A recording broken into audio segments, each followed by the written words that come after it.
Welcome back to another edition of the Guerreros Azteca Podcast, a podcast where we talk about the Liga MX and everything going on around the football mexicano. So, gentlemen, I'm so hyped.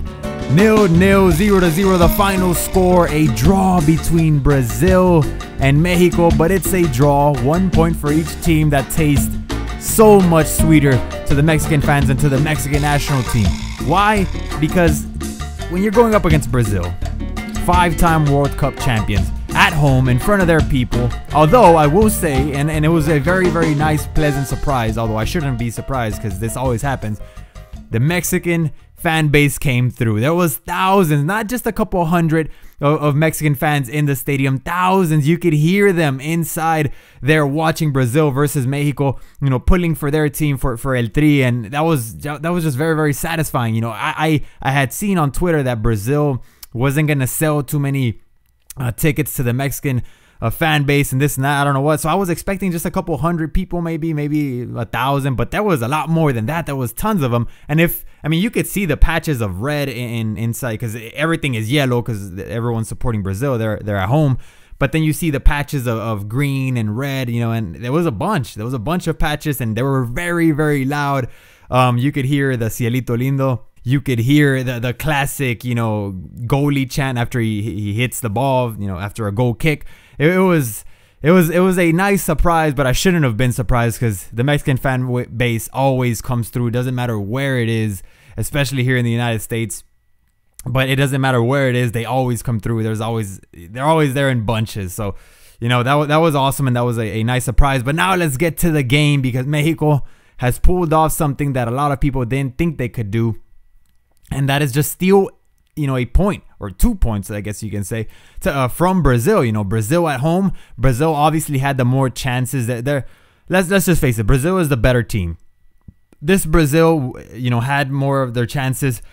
But there was one player in the Mexican national team that didn't allow them to score, and that was Guillermo Ochoa Magaña. Memo Ochoa, San Memo Ochoa, man. I wish I didn't have to record this podcast, and I don't. I love talking about the Mexican national team and the Liga MX, so I do this because I want to, but I much rather be on Twitter just looking at the memes, man, because they were hilarious. I was dying. I was laughing so hard, man, just looking at the memes that people are coming up for Ochoa. You know, like, there's one that says a live picture of Ochoa in the game, and it's like a brick wall. You know, they can't get through. And I've just been seeing a ton of them, and they're all funny and they're all great, man. So I wish I could be looking at them right now. But Ochoa was huge with capital letters, man. Huge in caps, man, in all caps.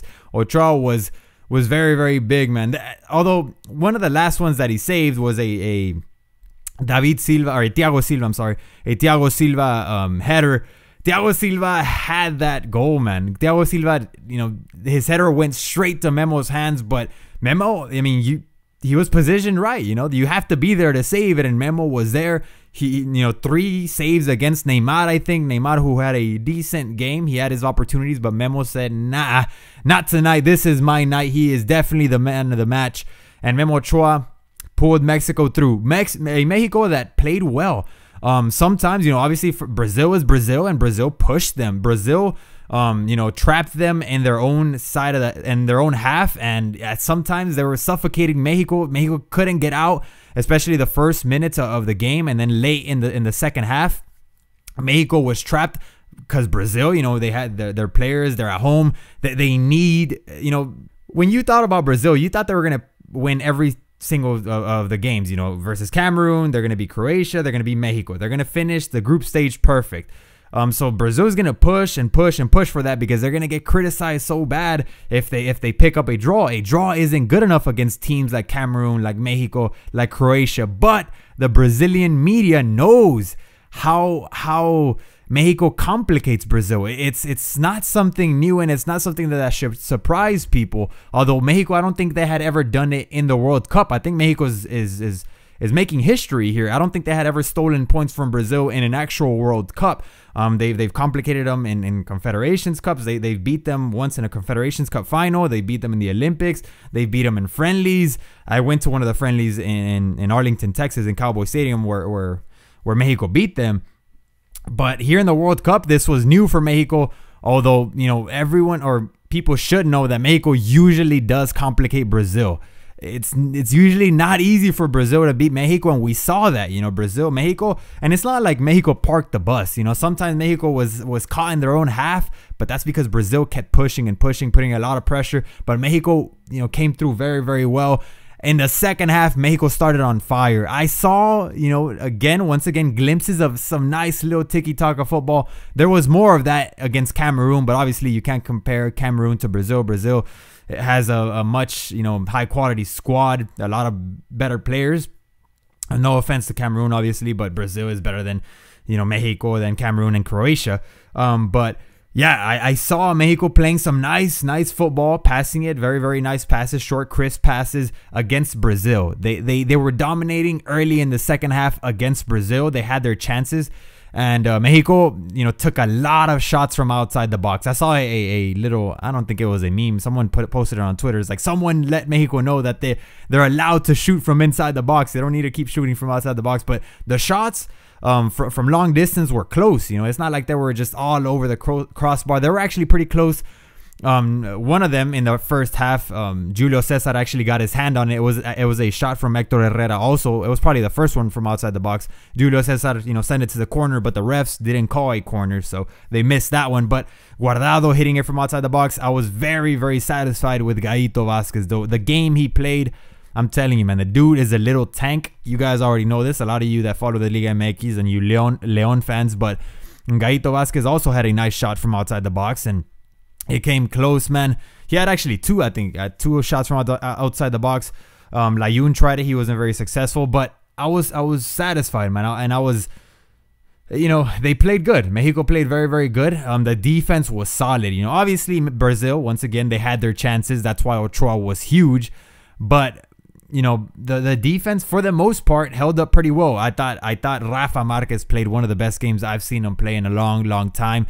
Once again, Hector Moreno was solid, very, very solid. And Massa Rodriguez, although he was kind of shaky, and one of the plays, a set piece play for Brazil, where Ochoa was forced to make a great save in the first half. I thought Massa Rodriguez made up for it. Massa Rodriguez, once again, for the second game in a row, was not bad. He was, in the first game versus Cameroon, he was very, very solid. This game, he was shaky at times, but it is Brazil. They have very talented players like Oscar, like Neymar. So, it's hard. It's hard to stick with them. And I thought Massa Rodriguez did pretty well, man. So, I was very satisfied with the defense. Miguel Layun exploiting the left side of the pitch.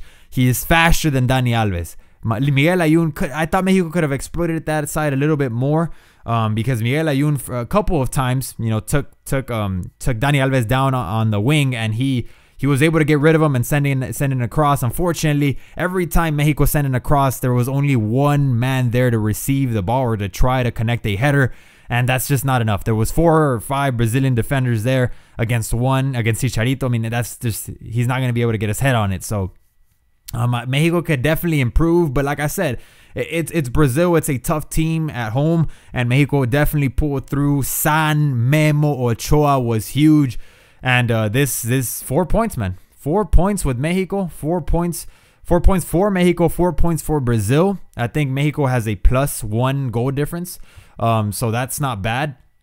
And this game was crucial because now it takes off a little bit more pressure coming on to the next game next Monday versus Croatia, man. Although Mexico can't relax, man. You're not past the group stage yet. You're not past it, man. Brazil is definitely gonna. I have them winning against Cameroon, by a lot. But because Brazil, they need to pick up another win. Can you imagine if Brazil ties or draws to Cameroon or loses to Cameroon? That'd be insane. The media would crucify them. So Brazil's probably going to beat Cameroon by a good amount of goals. We'll see though. Brazil, this Brazil is obviously a good team. I think they're not playing at their full potential, but so far they're not something, they're not anything special so far. Brazil, we all know they could wake up at any moment and play some brilliant football. But so far, this Brazil team hasn't surprised me all that much. We saw what happened against Croatia. They didn't play a brilliant game. Some say they got gifted a penalty. I would agree, but Croatia didn't deserve to lose like they did, 3-1. But this Brazilian team hasn't been brilliant, hasn't been like the ones in the past. This makes me doubt my pick. I picked Brazil to win the entire thing, mainly because they're at home, and I was basing that pick off what they did in the Confederations Cup. But so far, this is making me heavily doubt my pick of Brazil taking the entire thing. We don't know what will happen. Maybe Brazil will wake up and start playing great football, but so far I don't see Brazil winning it. We'll just have to wait and see. It's still early, man. It's still very early. But let's talk about some more about Mexico. Again, the midfield was definitely solid. For moments in the game, they did get pushed. They did get trapped in their own half, but I think they came through. Hector Herrera was gassed at the end. That's because of all the effort he put into it. Gallito Vázquez, once again, a little tank, man. I keep calling it a little tank. Andrés Guardado, I thought, had a very, very good game, although he also ended up gassed. And instead of Marco Fabian coming into the game, nothing against Marco. Marco is a great player, but I wanted to see Miguel Herrera try with Gullit Peña. I think Gullit Peña, he is not only a better defender than Marco Fabian, but he also maybe he doesn't have as much to offer, attacking wise for Mexico. That like Marco Fabian has more to attack than Peña, but I think Peña is overall a more balanced player, and I wanted to see him play in this World Cup, man. It's crazy how we all had Gullit Peña in the starting lineup, and it's crazy how he doesn't even play. He's not starting, obviously, and he doesn't even come off the bench. It's crazy how much he's lost, man. It's because he definitely wasn't in form coming into the World Cup. Some say it was fatigue, some say it was physical fatigue, some say it was mental fatigue, some say it was a combination of both things. I don't know what it is, but Gullit Peña didn't come into the World Cup in form, and I don't know. It's surprising to see him not play a single minute so far, but I'm looking forward to seeing him play, hopefully against Croatia. I think he definitely has some good things to offer, and this is his chance, man. If he plays great, it's because the thing is that I don't see Miguel Herrera. I don't see why he would move the starting lineup once again. My only doubt I have coming out of the game of Cameroon versus Cameroon was Andrés Guardado. I thought he played decent, Andrés Guardado, but I thought that maybe they could try Gullit Peña versus Brazil. But now versus Brazil, I think Guardado played a hell of a game, put a lot of effort into it. He had some brilliant moments where he was trapped in between like 3 or 4 Brazilian defenders. He stepped on the ball. He just looked around and he got rid of a few of them. It was nice. I don't know if I explained it correctly. Probably not. But yeah, it's crazy, man. I definitely do want to see Gullit Peña, but I don't know. I don't see Miguel Herrera. I don't see why he would have to make some adjustments versus coming into the game versus Croatia, unless it's due to injury. I don't see him moving any of the starting 11. So it is what it is. But yeah, man, what are my expectations coming into Croatia? I think this Mexico team can beat Croatia, but Croatia is going to come into this game with pressure and knowing that if they lose this game, they're out of the World Cup, so they're going to come out swinging. Mexico should expect that, and Mexico shouldn't relax one bit just because they stole a couple of points from Brazil. It's not over yet. You got to come out and play even better, man. If you play even better than what you did against Brazil, you can beat this Croatia team. And why not? I don't see how Mexico could end up as first place of the group, because I expect Brazil to beat Cameroon by a handful of goals. So I just see Mexico is going to have to settle for second place of the group stage. Anything could happen, though. We all know in football, anything could happen. But Mexico, definitely do or die game versus Croatia. That's at least how they have to play the game. And I'm looking forward to it. I think the midfield has been very, very nice. I was one that was against playing Guardado coming into the World Cup, but now after these 2 games, I have to admit Miguel Herrera, I guess he saw something in Guardado that I didn't, and that a lot of people that also didn't understand Guardado playing in that position saw. So Miguel Herrera, hell of a job so far in the World Cup, man. Not a lot of expectations for this Mexican national team after the horrible qualifying process, but so far it's been a very, very nice and gratifying surprise, man. Mexico 1-0 versus Cameroon, 0-0 versus Brazil. They haven't received a goal. I think they've been very, very good, and the sky is the limit. Why not even elevate your game a little bit more? Beat Croatia, hopefully, and then come into the round of 16 versus, it's probably going to be either Netherlands, probably Netherlands, or Chile, or even Spain if they don't, if they get unrattled after that 5-1 loss they took to Netherlands. But Mexico is the road ahead is not easy. Even if you get past the group stage, in the knockout stages, the round of 16, you're gonna meet up against Netherlands or Chile or Spain. So I don't mean to count out Australia completely off, but let's face it, they're facing some tough competition. I don't see them getting out of the group stage, but anything can happen. So anyways, man, that's it, man. I just wanted to give you guys my opinions. I don't know how long we've been going. Let me check for a couple of minutes. But I just wanted to give you my first-hand impressions. The game just finished at the time I'm recording this, like 20 minutes ago. I was just collecting my thoughts. Then I click record, and here I am sharing it with you. So hopefully you enjoyed the game, man. And let me know in the comments down below, what are your expectations for the Mexican national team? How they're playing? What do you expect? Do you think this Mexican national team could finally get past the round of 16? Can they finally do it? Can they finally get to the quarterfinals, to the famous quinto partido, to the 5th game in the World Cup? Can they do it? From what you've seen in these 2 games, can they do it? If they improve versus Croatia, if they beat Croatia, I think they can. But a lot of it is going to depend on who they get matched up with. I can't even speak. I'm too hyped, man. I'm too hyped. Who they get matched up with in the round of 16, whether it's Chile or the Netherlands or Spain. We'll just have to find out. But I think Mexico can do it, man. I believe, because Mexico, they're playing very well. They're playing very, very well, but they just can't relax. So anyways, let me know in the comments down below, what do you see in this Mexican national team? Could it finally be possible? Can they get to the quarterfinals, or are we just going to fall short once again and get eliminated in the group stage or in the round of 16? Let me know your predictions also for the game versus Croatia. Well, save those for the next FIFA video that I make. Mexico versus Croatia, you will have that probably on Sunday. So since the teams play on Monday, so you'll probably get that video on Sunday and save the predictions for then. So thank you guys for watching, man. Likes are very much appreciated. Thank you guys for the support on these podcasts.